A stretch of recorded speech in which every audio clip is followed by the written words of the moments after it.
মঙ্গলবার নির্বাচন ভবনে বাংলাদেশে নিযুক্ত কানাডার হাই কমিশনার অজিত সিং প্রধান নির্বাচন কমিশনার এএমএম নাসির উদ্দিনের সাথে সাক্ষাৎ করেন। পরে প্রধান নির্বাচন কমিশনার জানান, নির্বাচনের প্রস্তুতি ও কর্মকর্তাদের প্রশিক্ষণের সহযোগিতা নিয়ে আলোচনা হয়েছে। এক প্রশ্নের জবাবে তিনি বলেন, বিতর্কিত ৩টি নির্বাচনের ভালো সার্টিফিকেট দেয়া বিদেশি পর্যবেক্ষকদের এবার ভোট পর্যবেক্ষণের সুযোগ দেয়া হবে না। আমি ফরেন অবজার্ভারের কথা বলছি, যাদের এক্সপিরিয়েন্স আছে বিভিন্ন দেশে, তারা হয়তো ইলেকশন অবজার্ভ করেছে, সুতরাং ওই ধরনেরই আমরা নিব, মাইনাস দোজ যারা আগের 3টা নির্বাচনকে যারা সার্টিফিকেট দিয়েছে এদেরকে কোনো মতেই না। এদিন বিকেলে reporters forum for election and democracy RFEDর ফল উৎসবে অংশ নেন সিইসি।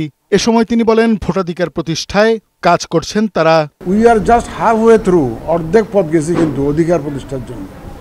যেদিন ভোটাররা একদম নিশ্চিন্তে নিজস্ব উদ্যোগে বিনা বাধায় নিজের পছন্দসই প্রার্থীকে ভোট দিয়ে যখন বুথ থেকে বাইরে যেতে পারবে, বাড়ি ফিরে যেতে পারবে, সেদিনই আমরা বলবো ভোটের অধিকার প্রতিষ্ঠিত হয়েছে। রাতের ভোটের অভিযোগ টেনে সিইসি বলেন, এটাই সুযোগ ভাবমূর্তি পুনরুদ্ধারের। যখন মানুষ সমালোচনা করে যে রাতে ভোট করেছে এবং জালিয়াতি করেছে এরকম যখন বলে, আমি খুব মনে কষ্ট পাই যে এই অপবাদ সবাইকে নিতে হচ্ছে কেন?